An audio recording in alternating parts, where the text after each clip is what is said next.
ശ്രീമന്നാരായണീയം ദശകം 4 അഷ്ടാംഗയോഗവും തത്സിദ്ധിപ്രകാരവും. ഗജാനന പത്മാർക്കം ഗജാനനമഹർനിശം അനേകദം തം ഭക്താനാം ഏകദന്തമുപാസ്മഹേ. സരസ്വതി നമസ്തുഭ്യം വരദേ ജ്ഞാനരൂപിണി വിദ്യാരംഭം കരിഷ്യാമി സിദ്ധിർഭവതു മേ സദാ. ഗുരുർബ്രഹ്മാ ഗുരുർവിഷ്ണുർഗുരുർദേവോ മഹേശ്വര ഗുരുഃ സാക്ഷാത് പരം ബ്രഹ്മ തസ്മൈ ശ്രീ ഗുരവേ നമഃ. ശ്ലോകം 11. ഓം നമോ ഭഗവതേ വാസുദേവായ. അഗ്നിവാസരവളർക്ഷപക്ഷകൈമുത്തരായണജുഷാജ ദൈവതൈ പ്രാപിതോ രവിപദം ഭവത്പരോ മോദവാൻ ധ്രുവപദാന്തമീയതേ. 10ാമത്തെ ശ്ലോകത്തില് നമ്മൾ കണ്ടു, സമാധിയിലെത്തിയ സുഷുമ്നാ നാഡിയിലെ 6 സ്ഥാനങ്ങളിലൂടെ പ്രാണവായുവിനെ മുകളിലേക്ക് ഉയർത്തി കൊണ്ടുപോകുന്ന ആ യോഗി അവിടെ നിന്ന് പുറത്തേക്ക് പോകുമ്പോൾ സൂക്ഷ്മ ശരീരത്തെ ചിലരെല്ലാം സ്വീകരിക്കുന്നു, ചിലരെല്ലാം സ്വീകരിക്കുന്നില്ല. ബ്രഹ്മാദി ലോകങ്ങളിൽ പോയി സുഖിക്കണം എന്നുള്ളവര്, അതിലെ താല്പര്യമുള്ളവര് സൂക്ഷ്മ ശരീരത്തെ ഉപേക്ഷിക്കുന്നതായിട്ട് പോകുന്നു എന്നല്ല അവിടെ പറഞ്ഞത്. സൂക്ഷ്മ ശരീരത്തെ കൊണ്ടുപോകുന്നു എന്നാണ്. കാരണം വീണ്ടും സുഖസൗകര്യങ്ങൾ ആഗ്രഹിക്കുന്ന യോഗി. ഇനി ബ്രഹ്മാദി ലോക സുഖങ്ങളിലൊന്നും താല്പര്യമില്ലാത്ത യോഗിയാണെങ്കിലോ അവിടെ സൂക്ഷ്മ ശരീരത്തെ സ്വീകരിക്കാതെ പോയി പരബ്രഹ്മ സ്വരൂപനായിട്ടുള്ള ഭഗവാനിൽ ലയിച്ചു ചേരും. ഇനി പുറത്തേക്ക് പോകുന്ന ഏതെല്ലാം വഴികളിൽ കൂടിയാണ് പോകുന്നത് എന്നുള്ളതിനെ കുറിച്ചാണ് ഇവിടെ പറയുന്നത്.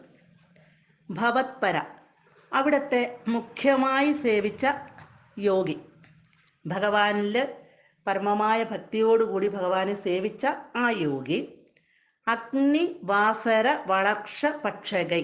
അഗ്നി പകൽ സമയം, വാസരം പകലാണ്, പകൽ സമയം, ശുക്ലപക്ഷം വളർക്ഷ പക്ഷം, ഇവയെല്ലാം അധിഷ്ഠാനം ചെയ്യുന്നവയും ഉത്തരായണ ജുഷാജ, ഉത്തരായണ കാല അധിഷ്ഠിതങ്ങളും ആയ ദൈവതൈ, ദേവതകളാൽ രവിപദം പ്രാപിതു, സൂര്യലോകം പ്രാപിക്കപ്പെട്ടവനായി, മോദവാൻ ദിവ്യാനന്ദം അനുഭവിക്കുന്നവനായിട്ട്, ധ്രുവപദാന്തം ഈയതേ, ധ്രുവലോകം വരെ എത്തിച്ചേരുന്നു. ഇവിടെ അഗ്നി, പകൽ, ശുക്ലപക്ഷം ഇവയെ അധിഷ്ഠാനം ചെയ്യുന്ന ഉത്തരായണ കാലത്തിൽ അധിഷ്ഠിതമായിരിക്കുന്ന ദേവതകൾ ഇത്തരം യോഗികളെ, ഭഗവാനിൽ ലയിച്ചവരെ സൂര്യലോകത്തേക്ക് എത്തിക്കുന്നു.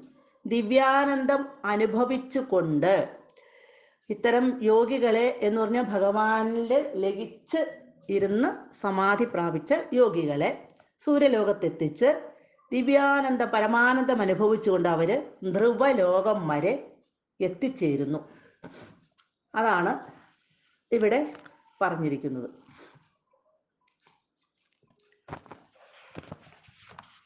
അതായത് പ്രാണവായുവിനെ ഭ്രൂമധ്യത്തിലേക്ക് ഉയർത്തി അല്പനേരം നിർത്തിയതിന് ശേഷം സൂക്ഷ്മ ശരീരത്തെയും ഉപേക്ഷിക്കുന്നവനായിട്ട് ബ്രഹ്മാദി ലോകങ്ങളിലൊന്നും താല്പര്യമില്ലാത്തവരായിട്ട് കുറച്ചു പേര് പോകുന്നു.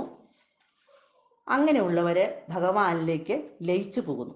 ബ്രഹ്മാദി ലോകങ്ങൾ കൊതിക്കുന്നവരാകട്ടെ ഇങ്ങനെ ബ്രഹ്മരന്ധ്രത്തിൽ കൂടി സൂക്ഷ്മ ശരീരത്തോടു കൂടി തന്നെ പുറത്തേക്ക് പോകുന്നു. ഇങ്ങനെ പോകുന്ന രണ്ട് കൂട്ടരുടെയും കാര്യങ്ങൾ പറയാണ്. അവരേതെല്ലാം വഴിയിൽ പോകുന്നു, എവിടെയൊക്കെ ചെന്ന് എത്തുന്നു എന്നത് പറയാണ്. ഇവിടെ ഭഗവാനെ മുഖ്യമായിട്ട് സേവിച്ച ആ യോഗി അഗ്നി, പകൽ സമയം, ശുക്ലപക്ഷം ഇവയൊക്കെ അധിഷ്ഠാനം ചെയ്യുന്നവയും ഉത്തരായണ കാലാധിഷ്ഠിതങ്ങളുമായ ആ ദേവതകളാണ് ഇവരെ സൂര്യലോകത്തേക്ക് കൊണ്ടുപോകുന്നത്. അവിടെ ചെന്നതിന് ശേഷം പരമാനന്ദം അനുഭവിക്കുന്നവനായിട്ട് ധ്രുവലോകം വരെ അവരെല്ലാവരും എത്തിച്ചേരുന്നു. അതാണ് ഈ ഒരു ശ്ലോകത്തിൽ പറയുന്നത്. സൂക്ഷ്മ ശരീരത്തെക്കുറിച്ച് നമ്മൾ ഇതിനു മുമ്പ് പറഞ്ഞിരുന്നു. സൂക്ഷ്മ ശരീരം എന്താണ് എന്നുള്ളതിനെ കുറിച്ച് നമ്മൾ നേരത്തെ പറഞ്ഞിരുന്നു. അതിനകത്ത് പഞ്ചപ്രാണനെ കുറിച്ച് പറഞ്ഞിരുന്നു. പഞ്ചപ്രാണൻ എന്ന് പറഞ്ഞാൽ പ്രാണൻ, അപാനൻ, ഉദാനൻ, വ്യാനൻ, സമാനൻ എന്ന് നമ്മൾ പറഞ്ഞിരുന്നു. പിന്നെ മനസ്സ്, ബുദ്ധി, 10 ഇന്ദ്രിയങ്ങൾ ഇവയെല്ലാം ചേർന്നതാണ് ഈ സൂക്ഷ്മ ശരീരം എന്ന് പറഞ്ഞിരുന്നു. ഇനി പഞ്ചപ്രാണന്റെ എന്തൊക്കെയാണ് അവരുടെ പ്രവൃത്തികൾ, അവ എന്താണ് ശരീരത്തിന് ചെയ്യുന്നത് എന്ന്. ആദ്യത്തെ പ്രാണൻ വിഷയഗ്രഹണമാണ്. ജീവനുള്ള ശരീരത്തിലെ എല്ലാ പ്രവൃത്തികൾക്കും കാരണം ഈ പ്രാണനാണ്. ഇനി അപാനൻ വിസർജന പ്രവർത്തനങ്ങളാണ് നിയന്ത്രിക്കുന്നത്. വ്യാനൻ ഭക്ഷണത്തെ ദഹിപ്പിക്കലും ആഗിരണം ചെയ്യലും തുടങ്ങിയവ. സമാനൻ ഭക്ഷണത്തിലെ പോഷകങ്ങളെ ശരീരത്തിന്റെ എല്ലാ ഭാഗത്തും എത്തിക്കലും. ഉദാനൻ മനോബുദ്ധികളെ ഉന്നത തലത്തിലേക്ക് നയിക്കലും. നാം അറിയാതെ തന്നെ നടക്കുന്നതാണ് ഈ പ്രവർത്തനങ്ങൾ.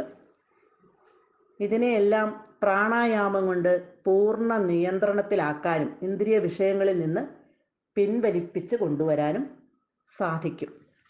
ഇവയാണ് പഞ്ചപ്രാണൻ എന്ന് നമ്മൾ ഇതിനു മുമ്പത്തെ ശ്ലോകത്തിൽ 10ാമത്തെ ശ്ലോകത്തിൽ പറഞ്ഞത്. സർവത്ര ഗോവിന്ദ നാമ സങ്കീർത്തനം ഗോവിന്ദ ഗോവിന്ദ.